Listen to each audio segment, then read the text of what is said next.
guys, it's Derek here from Pacific Coast Auto in Japan. Here we're looking at an ER34 Nissan Skyline. This one here, bought from auction for export to Canada. It's a year 2000 with 136,000 kilometers. Has been modified to look like a GTR. It is a GT, 25 GTT or 25 GT Turbo, depending on which manuals you're reading. Nissan would have called it both. It's been repainted in Bayside blue. There's been transmission swapped from an auto to a manual. Has the GTR looking body kit, including wide over fenders on the rear and Z-Tune looking over fenders on the front. They're not official ones, they would be an aftermarket one. Nismo front bumper. RB25 inline 6-cylinder turbo engine. Stock V spit out 280 horsepower, which has the same amount of power as the GTR engine, but the GTR engine is a faster, more race-feeling engine than this one is. But in terms of modification, you can still get an awful lot out of the 2.5 here. They're a very well-built engine.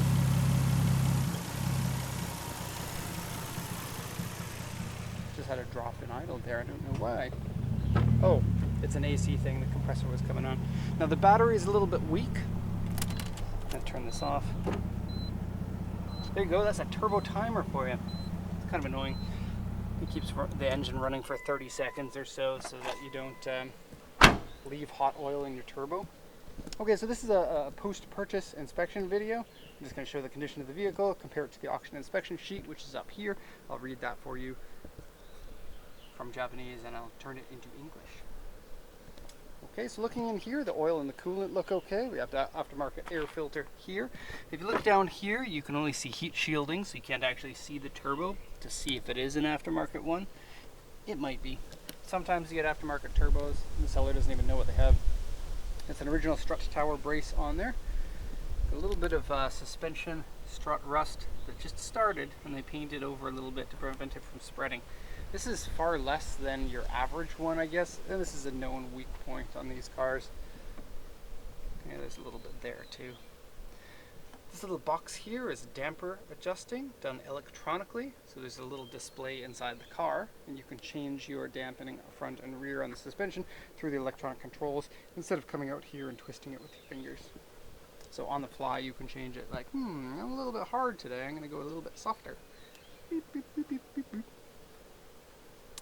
Okay, we got a Blitz intercooler on the front there. Now this one here is a side version. So what happens here is the turbo here, turbo shoots down into here, into the intercooler, and then back up this way. Now a lot of the intercoolers will have the other side on this side. Like for example, the GTRs have an intake that comes out here, and then the plumbing comes through like that.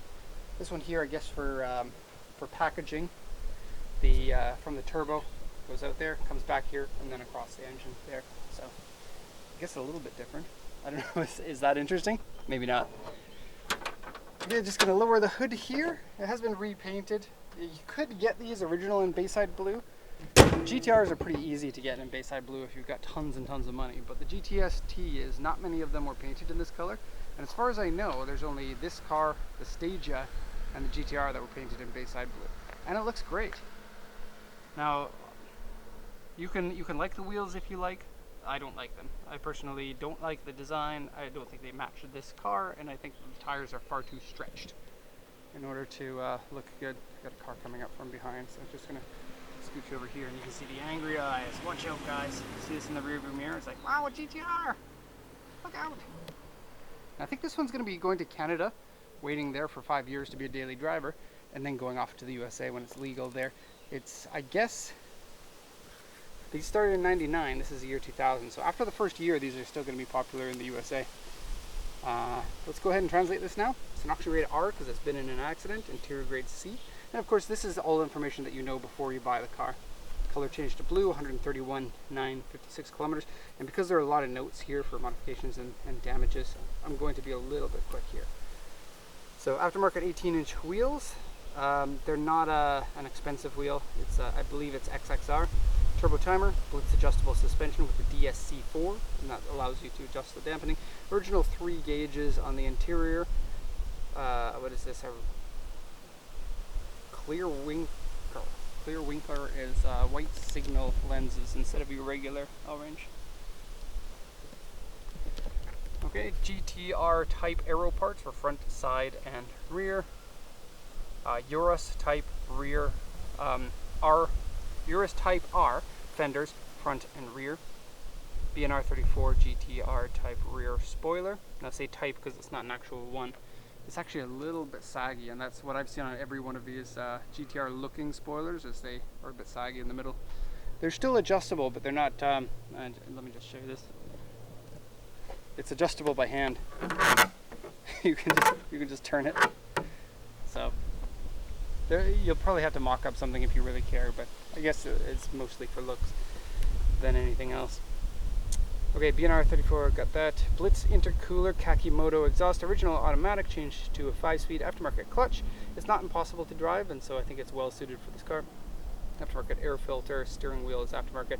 The steering wheel I think is a fake Momo, which is kind of stupid. I've seen it a number of times, but it's a little bit wobbly, and that's why I feel like it's fake. I don't know for certain. The accident was in the front and the rear. The left door mirror and the aftermarket Navi opening and closing doesn't work. So there's a button to fold these in, and the passenger side one doesn't fold in, the driver's side one does. What else do we got here? Seat wear and saggy, headliner is dirty, left and right front inner panel dented and bent large. Now, when you have these aftermarket fenders on it, you're going to get a little bit of misalignment anyway in here. You get it. They said it was bent large. It doesn't really seem that way to me, and I feel good about that because we went into this knowing it would be probably pretty bad, and I feel it's not as bad as it's stated here. Core support section has been replaced, left and right side member front support bent. These are things from the accident, like they're bent and then the shop bends them into the correct alignment, but you can't bend it back exactly perfectly. Rear panel replaced, rear floor dented and bent, underside surface rust, didn't look bad to me. Rear fender arches have been modified. Yep. So they cut out some bits in order to fit the over fenders there. It looks very similar to a GTR one. I think Urus is a well-known kit maker, and so they make GTR looking things for the R33, for the 34. They do a lot of 4-door stuff. That's my neighbor. And not a lot of companies make 4-door aftermarket parts like side skirts and stuff for the Skylines, and so Urus is kind of well known for that. What else we got here? Various scratches, dents, and paint wave on the car. Left rear inner panel dented, left and right tail panels dented. Then look at the body here. We got W3, cloudy, rock chip there, and the rest of the body is pretty clean. And so what W3 is it's highly wavy paint, and I don't think the paint job's very good on this. I think when someone sees this, they're not going to be like, let me check that paint job and see if it's a good job. I think most people would be like, wow, look at that base eye blue GTR. They won't even know that it's not a GTR until you get up close to it. Or maybe you can. I don't think most people would be like, oh, I can see the seams on the fenders. They'll say, I can see the Z-tune fenders. Because a lot of people know about that. See the front fenders? See that vent that's near the door mirror? So that's sort of known as the Z-tune fender. Z-tune is a name of one of the cars that Nismo made. It's kind of an interesting story. They bought used Skylines and then rebuilt them, like Nissan actually did through their Nismo Motorsports division, I guess. Gave them all fast engines and a cool body kit, and then sold them back to the public as like essentially new cars. And since they only made like 20 or 19 of them, they're like kind of seen as a godly car in the same way that like the 22B or even like some of the B&R 32s, like the Nurse spec versions.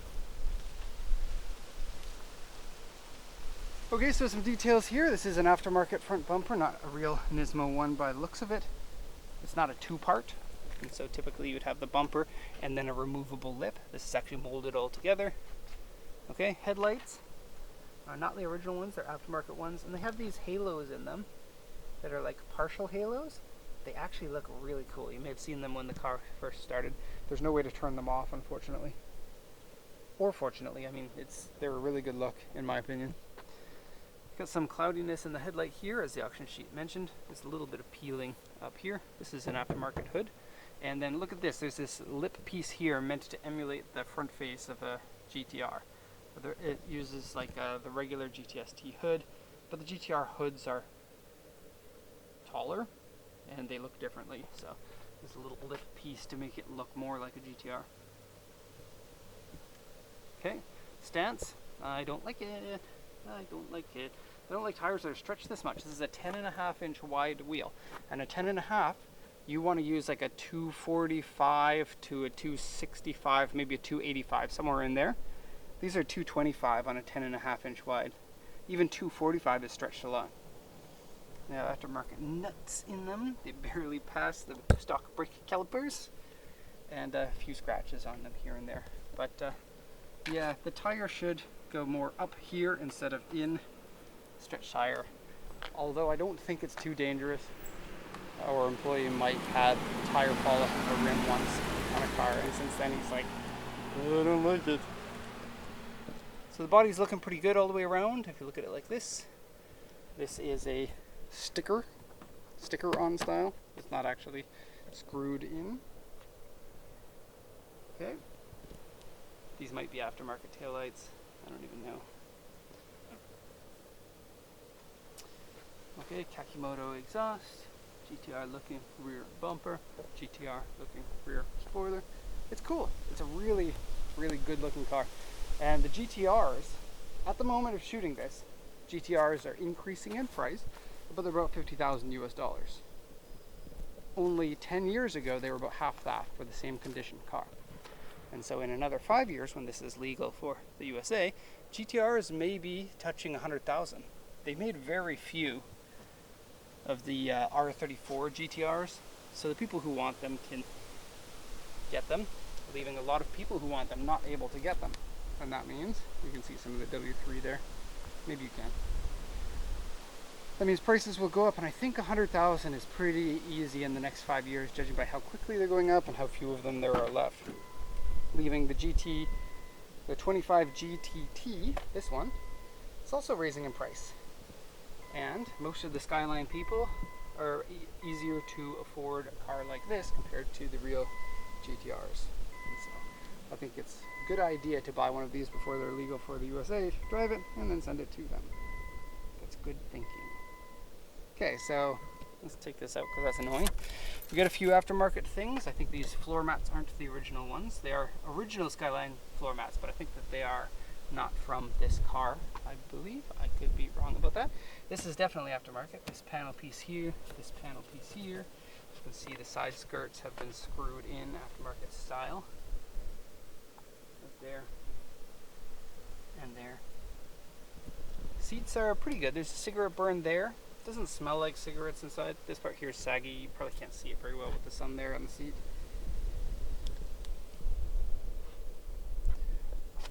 Okay, steering wheel. Yeah, it's not nice. It says drifting. Look at me, I go drifting. I don't know, can you see that? Usually there's stitching here, and it says D-R-I-F-T-I-N-G, drifting. Okay, there's a metal panel that's been put into there, but it's just an insert panel. It's not actually a replaced one, because this only goes to 180 kilometers an hour. So these are normal.